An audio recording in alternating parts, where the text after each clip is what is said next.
I don't think Steve's going to invite me back for any more trips.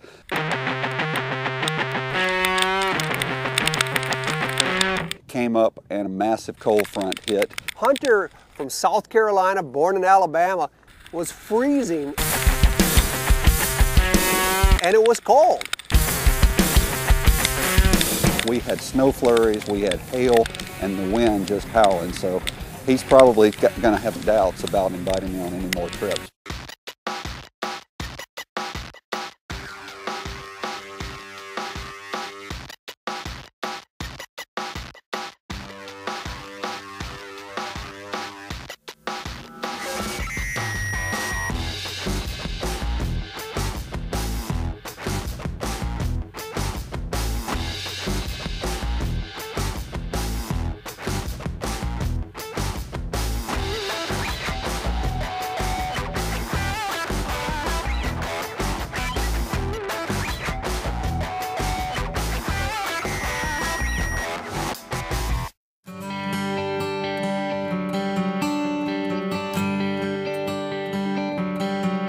The funny thing is, last year Hunter and I met up on a trip in northern Minnesota and the exact same thing happened. A huge front hit, water temperature dropped 13 degrees overnight, but fishing was still solid. We got some big smallmouth and we got some big walleye. I just had an absolute blast. The houseboat is a neat experience, and just getting to share time in a boat. On this trip, I wanted to set up something a little bit different. We went further north, this time across the border into Canada, Lake of the Woods. So when Steve invited me for a Canadian houseboat trip, I just jumped at the chance. He didn't even have to say when the dates were, because I was going to change my calendar just to make this happen. The anticipation was high because he's a fun guy to fish with, and I enjoy hanging out with him. Lake of the Woods can seem endless, with nearly 1 million acres of water and some 65,000 miles of shoreline. But then there's times when you don't have to travel far. Got him? Yeah. He followed to the boat.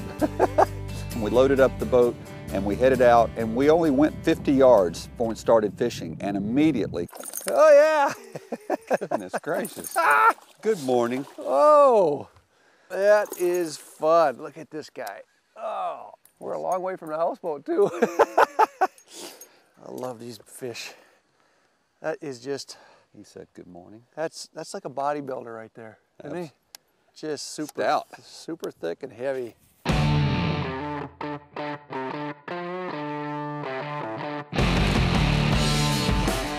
Yeah. First fish. Oh no! No! All right, I'm putting my stinger hook back on. He came off that log right there. Hunter's a passionate bass fisherman, and he really wanted to target some big smallmouth on this trip. There's one. Is that a good one? Yep. Boy, he's staying deep. Is that a smallmouth? Oh no, I hadn't seen it. Pulling hard. Boy, look at that thing, it's fighting. That thing fought like a 6. Let's see that thing. Well, we got somewhat of a pattern going. This bait is just the great vibration, heavy, easy to cast, but no rattles. I'm gonna put it on a medium action rod with braid. So the medium action will give me plenty of flex in the tip, and the braid will give me all the feel. We worked a ton of different areas that the wind would allow us to even get to. Hunter, I got one. Oh, cool. Ooh, this Good one? is a strong fish. Yeah, look at this. Oh, it's a bass, nice bass. You know, I thought this fish was twice his size. Gold is a great color in this lake. Look at how, just the lines and the strength on these things. There he goes. We said, hey, this is gonna be on, but boy, did the conditions change shortly afterwards.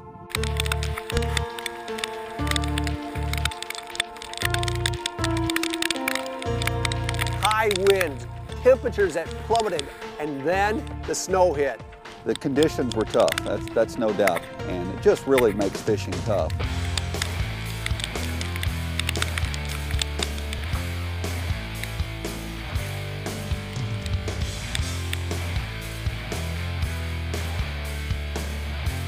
The funny thing is, I was up here for 4 days before Hunter got here. Weather was perfect, 80, sunny, beautiful, calm winds, and the minute his plane landed, this massive front came across and cold front cold had arrived.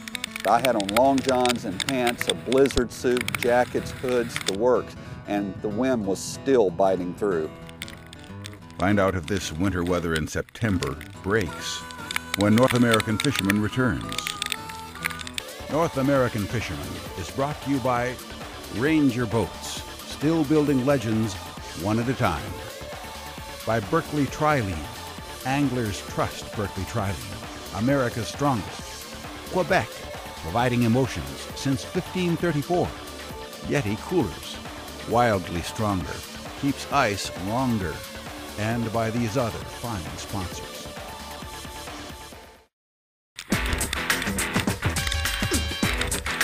Believe it or not, this is September on Lake of the Woods.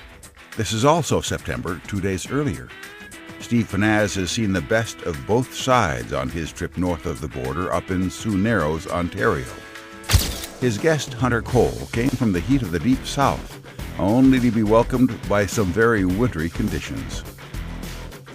They hunkered down in their houseboat until the worst had passed. You know, here in the North Country, cold fronts tend not to affect the fishing as badly as it does in the South. The problem was it did affect the fish on this trip. The smallmouth that we've been finding up shallow were tough to find.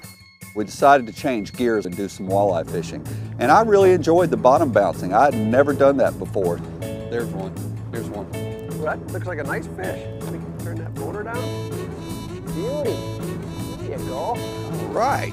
That's dinner tonight, right there, baby. Is that the good size? That's a perfect size for dinner. Let me start the live blocks. All right. I just wanted Hunter to feel a little tug on his line. I wanted him to enjoy a great walleye meal, so we pulled off to a main lake point, dropped some spinner rigs down, some 4-inch gulp worms, and put a few walleyes in the boat. There's one, Hunter. Got one? Yeah. Hooked in the head, about 15. Hunter. Coming. I got one. And this one we need a net. Nice fish. It's a nice one. There's the sinker. Ooh, look at the size of that. Oh, it's a pike. Medium. Oh man, I thought we had a good walleye. We had some decent bass fishing to start the trip, and then it just crashed and burned. And so what we're doing right now is we're pulling some spinner rigs with 4-inch gulp worms on them off the reefs to pick up a few walleyes for dinner, and we've had good success. Actually just caught a nice pike doing it, but our goal is to put 3 or 4 walleyes in the boat for dinner, and we're gonna head out for lake trout or bass after. There's a fish. Good one? Yep, got one, Steve. Feels better than the other ones. Good. Yep, there's another one for the frying pan. That's That's the perfect size. Yeah. The most exciting thing about walleye fishing was not the fish that we were catching, but the big change in weather. The clouds cleared out, the winds died down, and more important, it allowed us to roam all over the lake.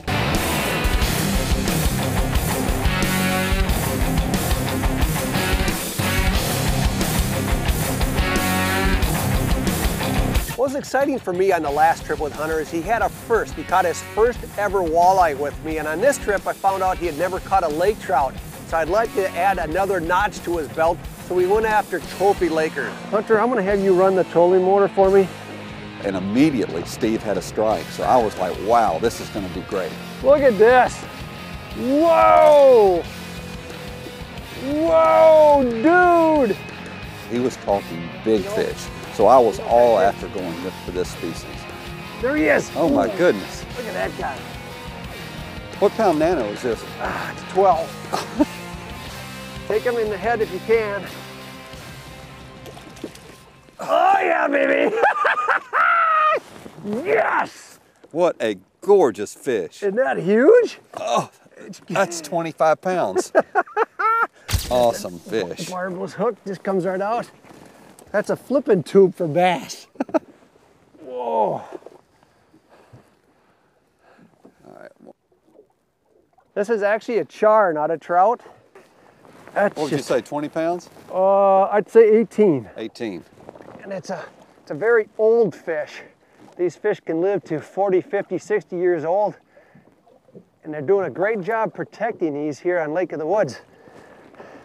There he goes back down to the depths. Hunter, this is a very precision spot. There's a big hump right in front of us here, and we're fishing the bottom ledge. I got a fish. I got one too. We got a double. Oh my goodness. Double. Unbelievable. Look at this. Who's gonna net? Talking about precise spot. Boy, Goodness gracious. just hit that bottom, hit the waypoint. Look at this. There's your Laker right there. Oh my goodness. Tell you what, let me hold this, can you? Hold this rod, I'll get the net. Oh my goodness. Crazy. Bring him up, bring him over. Yes, you got yours. Okay, take that one, that other one, fight him too. We had a 3-ring circus going on. A double. Look at these fish. Look at the size of that one. Can we do 2 in 1 net?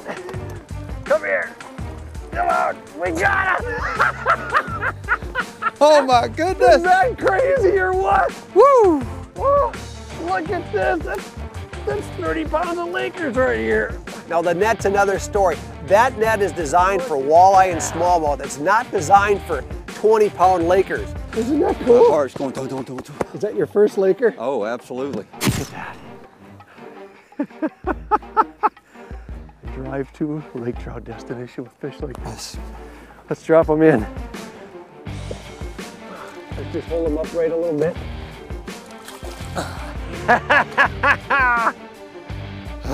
Hey, catch more fish. That was a blast, wasn't it? Awesome.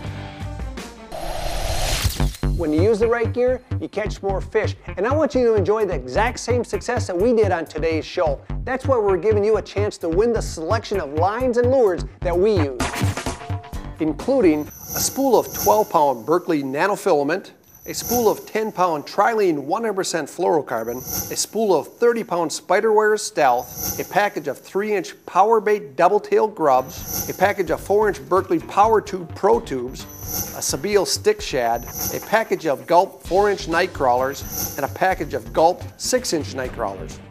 To enter this free drawing, go to Facebook and like the Fishing Club. Then, click on the TV-tested Win What's Working button at the top of the page and follow the simple instructions. Love to fish? Then like the Fishing Club on Facebook. There's a lot to like and a lot to win. Knot Wars is next.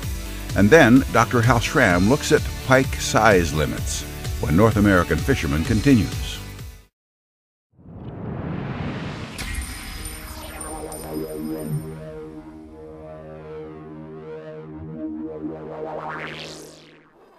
Welcome to Knot Wars, where we pit fishing's best knots in a head-to-head competition to determine which knot you can count on. Last week, the Trilene knot knocked off the I-Crosser, which had been mowing down the competition for weeks. Remember, we're looking for the best knot with monofilament. For consistency, all testing will be done with 14-pound Berkley XT Tough Red monofilament. The weekly winner will be the knot with the highest overall average after it's tied and tested a minimum of 12 times. If you missed last week's episode, here's a reminder on how to tie the Trilene knot. Start by running the tag end through the hook eye 2 times to form a loop. Next, take the tag end and wrap it up the main line 3 to 5 times. Now, insert the tag end through the loop near the eye of the hook, moisten with a bit of saliva, and carefully draw tight. The challenger this week is the World's Fair knot. It debuted in the first season of Knot Wars. It's a strong knot with mono. Here's how you tie it. Run the tag end through the hook eye twice to form a loop. Next, position the tag end and the main line in the center of the loop, then pull the parallel lines through the loop and run the tag end behind both. Finally, run the tag end back through the loop, lubricate with a bit of saliva, and cinch carefully. So it's the Trilene knot versus the World's Fair. Which is stronger with mono? Let's find out. I already have the trusty knot testing machine set up. We've got our challenger, the World's Fair knot, here on the left. We've got the Trilene knot here on the right. Here goes.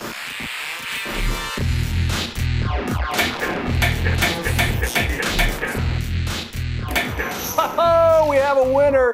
The Trilene knot has beaten the World's Fair, but look at this score, 22.3. Remember, we're testing with 14-pound mono. And you know what that means? It means the Trilene knot moves on to next week, where it takes on the Fishing Fool. A former Knot Wars champ. Should be a great battle.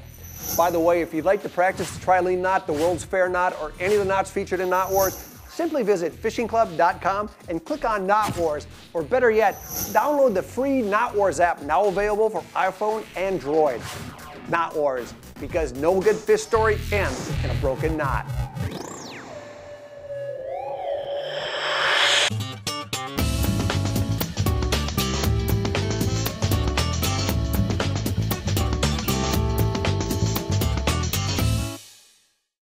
Big northern pike, what a great game fish. Unfortunately, in our heavily exploited and often altered systems, big northern pike are rare. The populations are dominated by a bunch of hammer-handled pike that are of interest to few anglers. Several years ago, Rod Pierce with Minnesota DNR demonstrated that the best way to control overabundant populations of small pike is to build populations of large pike. One of the regulations he evaluated was a maximum size limit. Northern pike above 20, 22 or 24 inches have to be released. What did they find?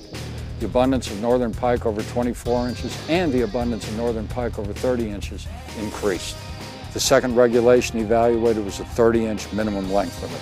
All pike below 30 inches had to be released. The results? Number of pike greater than 24 inches increased, but the number greater than 30 didn't. The third regulation was a slot limit. Northern pike from 20 to 30 or from 22 to 30 inches had to be released. Smaller and larger pike could be harvested. Here the results were mixed. General improvement in the size structure of the pike population, but the results weren't nearly as dramatic as with the maximum length limits. Angler creel surveys were conducted on all the lakes where they were evaluating the different regulations. What they found with the creel surveys was first that fishing effort declined on the regulated lakes. This is rather surprising. The anglers chose not to fish the lakes where their harvest was restricted, even though the length limits were designed to improve the quality of the pike they were catching. Well, the creel surveys also determined whether the anglers knew about the regulations and whether they complied with the regulations. What they found was across all the lakes, 85% of the anglers were able to cite the current regulation. What they also found was of the pike in possession by the anglers, 20% were out of compliance with the regulation. Apparently, the anglers don't want to go to lakes where their harvest would be reduced. And when they're fishing at lakes with regulations designed to provide the kind of pike fishing they want, they violate those regulations, thereby hindering the regulations from working. If you got the habitat, it's good for the fish, and that's good for fishing. The following products have been field tested and approved by members of the North American Fishing Club. Pfluger's Supreme Spinning Reel offers phenomenal features such as lightweight magnesium body and rotor, sure-click bail with audible signal, and anti-twist titanium line roller. Warren Teague of Cumming, Georgia thought it was very light yet sturdy. If you would like to become a field tester, text the word FISH plus your email address to 57682. Do big baits really mean big fish? Karen Savick has the answer when North American Fisherman returns. Have you ever heard the saying, big bait means big fish? Well, I think it's the truth, but I don't think it's the whole truth. The rest of the truth is, not only do they catch big fish, but they catch numbers of fish and all kinds of sizes. For example, a couple years ago, I'm fishing a tournament with my all-time favorite 7-inch red shad power worm, and it just wasn't doing the trick. That's when I pulled out the big guns, a 10-inch red shad power worm, and wouldn't you know, caught fish all day. Because of that, I'm thrilled that Berkley's now come out with a new 12-inch power worm. It's not only longer, but bulkier, which moves a whole lot more water. Okay, so you don't want to fish with a worm, and you want a new creature bait. Well, how about this 5-inch chigger craw? Here, look at this 4-inch, the one you're all familiar with. Look at the difference in the profile, it's unbelievable. If you take this, put it on a Carolina rig, drag it through the thickest of cover, no way a fish is gonna miss this. There is one thing you need to remember when fishing these big bulky baits, and I can't stress it enough. It's to use the proper hook. It needs to be a little bit longer, and it needs to have a wider gap. These bulky baits need to have room to move so you can get a really good hook set. Just when you thought it was all about big plastics, manufacturers like Sebile are making bigger versions of their more popular baits. Don't tell me this flat shad doesn't create more vibration and more attention than this. Well, it is true, big baits do catch big fish, but they also catch numbers and all kinds of sizes. So the next time you go fishing, don't overlook big baits. There's one, there's one. All right. He's tugging hard. You'd think you're out in salt water somewhere. Being able to get my Laker was really special. And it just is a fish I won't forget. I have never vertical jigged in 70 feet of fresh water. Seen color yet? Not yet. That's a fat one. Don't let him on the surface. He'll roll, he'll roll. Yo, got him. Whew. Tube right in the corner of his mouth. I'm gonna get a quick picture for you.